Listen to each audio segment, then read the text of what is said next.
બીજે મેડિકલ કોલેજની અંદર પ્રવેશ મેળવવા માટે શું જરૂરિયાત છે, કેટલા માર્ક્સ જોઈએ, ગયા વર્ષનું કટ ઓફ શું છે, કેટલી સીટ્સ અવેલેબલ છે, ઓલ ઇન્ડિયા કોટામાં કેટલી છે, ગુજરાત કોટામાં કેટલી છે, આ બધી જ માહિતી તમારા દ્વારા અમને મળશે.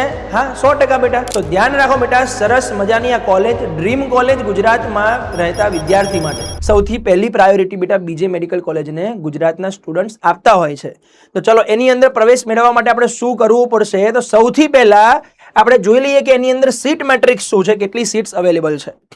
તો ઇન્ટેક ટોટલ 250 સીટ છે બેટા, 250. એમાંથી ઓલ ઇન્ડિયા કોટામાં 37, ગુજરાત કોટા માટે 213 અને ગવર્મેન્ટ કોલેજમાં કોઈ પણ પ્રકારનો મેનેજમેન્ટ કોટા હોતો નથી. અહીંયા બેટા તમને યાદ હશે કે 15% સીટ એ ઓલ ઇન્ડિયા કોટા માટે છે અને 85% સીટ એ ગુજરાત કોટા માટે છે. તો તમે આ 250 ના 15% કરશો એટલે પોઈન્ટમાં આવશે, બટ 37 આન્સર સાચો ગણાશે, નિયરેસ્ટ લેવાનો. અને આ 213. યસ બચ્ચા પાર્ટી, આગળ વધી જઈએ. Sir category wise cut off શું છે? તો બેટા સૌથી પહેલા લઈ લઈએ આપણે કેટેગરીમાં 5 પ્રકારની કેટેગરી આપણે જનરલી એડમિશન વખતે લેતા હોઈએ છીએ. ઓપન, SC, ST, SC અને EWS. તો જ્યારે નીટ પર્સન્ટાઇલની બેટા વાત કરું, આ મેરિટ લિસ્ટ જે લખ્યું કટ ઓફ એ બેટા ગુજરાત કોટાનું છે, એટલે કે 85% સીટ જે ભરાય છે એના માટે છે. તો નીટ પર્સન્ટાઇલ ઓપન માટે બેટા 99.814, નીટનો સ્કોર 577, એનો મતલબ 577 માં જેને લાસ્ટ માર્ક્સ છે એને એડમિશન મળેલ છે. બટ તમને એમ થશે આટલા ઓછા માર્ક, તો બેટા 2025 નું પેપર પણ એવું હતું ને, right. NEET rank 4016, general merit number 180 અને કેટેગરી મેરિટ નંબર બેટા આમાં હોય નહીં, કારણ કે ઓપન કેટેગરી છે.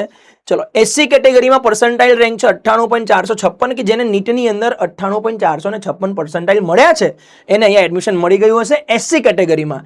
નીટનો સ્કોર જેને 518 છે, NEET rank 33,374, general merit number 1154, કેટેગરીમાં બેટા 34મો નંબર જેને છે એને છેલ્લામાં છેલ્લે SC કેટેગરીમાં બીજે મેડિકલમાં લાસ્ટ યર એડમિશન મળેલું છે. અહીંયા હું જે કટ ઓફ બતાવી રહ્યો છું બેટા એ લાસ્ટ યરનું કટ ઓફ છે. ST માટે 94.9442. ઓહો સર, પોઈન્ટમાં ચાલુ થઈ ગયું, પોઈન્ટ પછી 4. આનો મતલબ બેટા કોમ્પિટિશન જ એટલી ટફ છે, એક માર્ક્સની કોમ્પિટિશન છે બેટા. નીટ સ્કોર 450, નીટનો રેન્ક જો એને 1,21,702, જનરલ મેરિટ નંબર 4,266, કેટેગરીમાં બેટા 39 નંબર.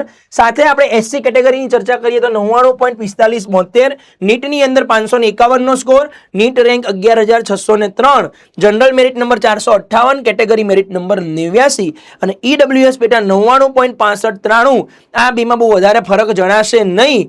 563 નું કટ ઓફ છે. નીટનો રેન્ક બેટા 7,483, જનરલ મેરિટ નંબર 309 અને કેટેગરી મેરિટ નંબર 49. તો આ બેટા લાસ્ટ યરનું કટ ઓફ છે. આની અંદર આવતા વર્ષે પેપરની ડિફિકલ્ટી પ્રમાણે ચેન્જીસ થઈ શકે, રાઈટ સર.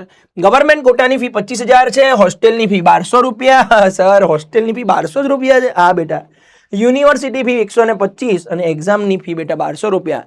આમ મળીને તમે જોઈ શકો ગવર્મેન્ટની અંદર મેડિકલ કોલેજની ફીસ આટલી છે, જ્યાં પ્રાઇવેટ કોલેજીસ કેટલી ફી લે છે.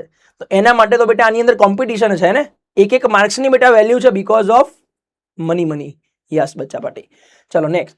સર આમાં એડમિશન મેળવવા માટે આપણે શું કરવું જોઈએ? મહેનત કરવી જોઈએ બેટા. પહેલી એલિજિબિલિટી દે છે, બહુ મહેનત કરવી પડે, હે ને? તન તોડ મહેનત, દિવસ અને રાત જોયા વગર જ્યારે મહેનત થતી હોય બેટા ત્યારે ને ત્યારે આની અંદર આપણને એડમિશન મળવા પાત્ર થાય છે. આગળ સર પહેલું ડોમિસાઇલ અને રહેઠાણના નિયમો સૌથી અગત્યના છે. સ્ટેટ કોટાની 85% સીટો માટે લાયક બનવું છે તમારે, તો વિદ્યાર્થીએ નીચેની શરત પૂરી કરવી પડશે. એમાં મુખ્ય શરત શું છે કે વિદ્યાર્થી ગુજરાતનો કાયમી હોવો જોઈએ અને તેણે ધોરણ 10 અને ધોરણ 12 બંનેની બોર્ડની પરીક્ષાઓ ગુજરાત રાજ્યમાં આવેલી શાળામાંથી પાસ કરેલી જોઈએ. પછી ભલે તે ગુજરાત બોર્ડ હોય, CBSE હોય કે અન્ય કોઈ બોર્ડ હોય, બટ ગુજરાતમાંથી કરેલું હોવું જોઈએ. સરકારી કર્મચારી છે માની લો કોઈ, તો ગુજરાતમાં પોસ્ટેડ ઓલ ઇન્ડિયા સર્વિસના અધિકારીના સંતાનો અથવા ડેપ્યુટેશન પર રાજ્યની બહાર ફરજ બજાવતા ગુજરાત રાજ્ય સરકારના કર્મચારીના સંતાનો પણ ગુજરાત સ્ટેટ કોટા માટે લાયક ગણાય છે. JNVના વિદ્યાર્થીઓ, યસ બેટા, JNV જવાહર નવોદય, જે વિદ્યાર્થીએ ધોરણ 8 સુધી ગુજરાતની જવાહર નવોદય વિદ્યાલયમાં અભ્યાસક્રમ કર્યો હોય અને ત્યારબાદ ધોરણ 10 અને ધોરણ 12 ગુજરાત બહારની JNVમાંથી પાસ કર્યું હોય તો પણ તેઓ આ કોટા માટે લાયક છે બેટા. આગળ જતા રહીએ કે સર શૈક્ષણિક લાયકાત શું છે? ધોરણ 12 પાસ વિદ્યાર્થીએ ધોરણ 12 પાસ કરેલું હોવું જોઈએ. ફરજિયાત વિષય કયા છે? ભૌતિકશાસ્ત્ર, ફિઝિક્સ, કેમેસ્ટ્રી, બાયોલોજી અને ઇંગ્લિશ કમ્પલસરી છે બેટા. સાથે ધોરણ 12 બોર્ડમાં લઘુત્તમ ગુણ શું છે? જનરલ માટે બેટા ઓછામાં ઓછા 50% જોઈએ, જનરલ અને EWS. SC, ST, SCBC ઓછામાં ઓછા 40%, અને PWD ધેટ મીન્સ દિવ્યાંગ છે એને ઓછામાં ઓછા 45% બેટા માર્ક્સ જરૂરી છે. ઉંમર મર્યાદા જે વર્ષે પ્રવેશ લેવાનો હોય તે શૈક્ષણિક વર્ષની 31મી ડિસેમ્બર સુધી વિદ્યાર્થીની ઉંમર ઓછામાં ઓછી 17 વર્ષ હોવી ફરજિયાત છે. પ્રવેશ પરીક્ષાની જરૂરિયાત શું?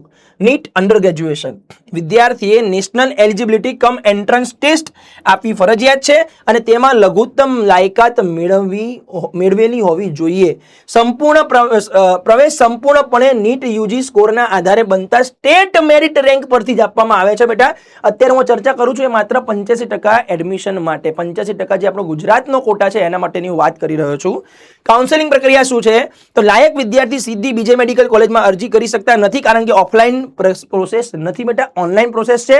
જે સ્ટેટ કાઉન્સેલિંગ પ્રક્રિયા શરૂ થાય ત્યારે admission committee four professional under graduate medical education courses ની સત્તાવાર વેબસાઇટ મેડા DMG Gujarat.org પર ઓનલાઈન રજીસ્ટ્રેશન કરાવવું પડે, જેની લિંક તમને બેટા ડિસ્ક્રિપ્શન બોક્સની અંદર મળી જશે. સો ડોન્ટ વરી. અહીંયા આપણે બેટા દરેક પ્રકારની વસ્તુ કવર કરી લીધી, પણ હજુ એક વસ્તુ તને લાસ્ટમાં કહીશ કે ખરેખર જો ડ્રીમ કોલેજમાં એડમિશન લેવું છે તો બેટા તનતોડ મહેનત કરવી પડશે. અને તનતોડ મહેનત કરવા માટે સર ફિઝિક્સમાં, કેમેસ્ટ્રીમાં, બાયોલોજીમાં તૈયારી કઈ રીતે કરવી જોઈએ બેટા, તો એની તમામ પ્રકારની માહિતી તમને PW ગુજરાતી નીટ ચેનલ પર આપવામાં આવે છે. તો યસ બેટા, આવો જોડાઈ જાઓ અને મહેનત કરો, તમારું સપનું સાકાર કરો.